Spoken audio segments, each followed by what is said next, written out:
couple of days ago, our country tuned in to the evening news to once again see the horrific scenes of one of our nation's college campuses being under attack by some lunatic with a gun.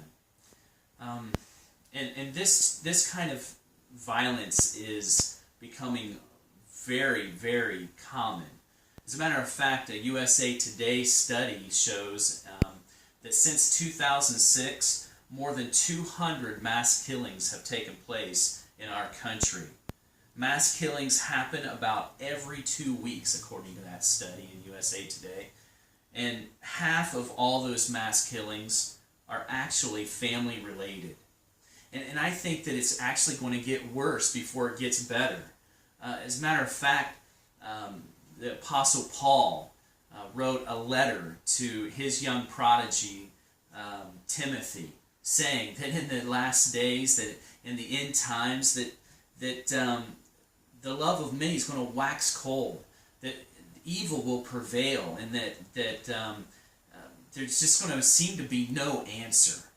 And that's kind of what I want to talk to you about today. See, because when people see these kind of things happening, they automatically feel like they need to control.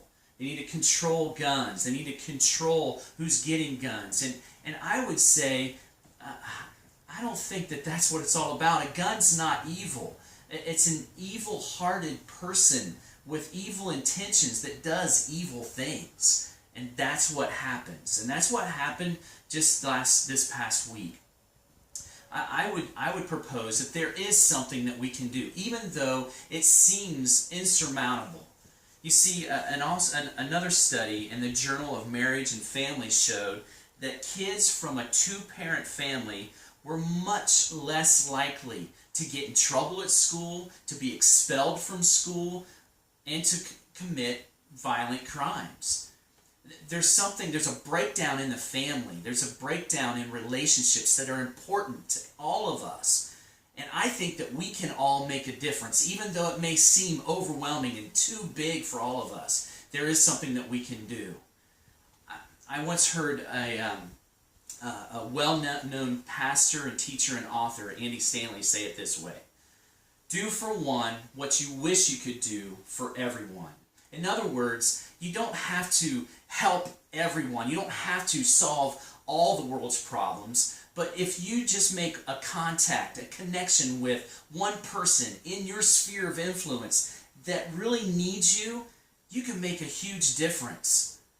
I once heard a story being told of a young girl that was on a beach, on a shore. And there was a man that was walking down that same shore, and he saw the girl bending over and picking up and throwing into the ocean over and over again. And as he got closer to the girl, he asked her, "What are you doing?" She said, "Well, the tide has come in and washed all of these starfish up onto the shore, and so I'm throwing them back into the ocean before the sun comes out and dries them all up and kills them all." And the man looked at her and said, "But there's so many, there's thousands of them. How can you possibly make a difference? Even if you stood here all day long, throwing them back into the ocean, you would not be able to make a difference." And the little girl looked at the old man, bent over, picked up another starfish, and threw it into the ocean, and then looked at the man and said, "Made a difference to that one." You see, I think that we can, in the very little things, be aware of people around us in our circle of influence. Maybe we can get involved in our church youth groups or our kids programs. Connect with a kid that maybe is going through a tough time. Make a difference in that kid's life.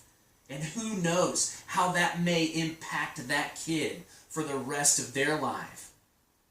And who knows how you may even change an entire family tree just by spending a little bit of time with one other person.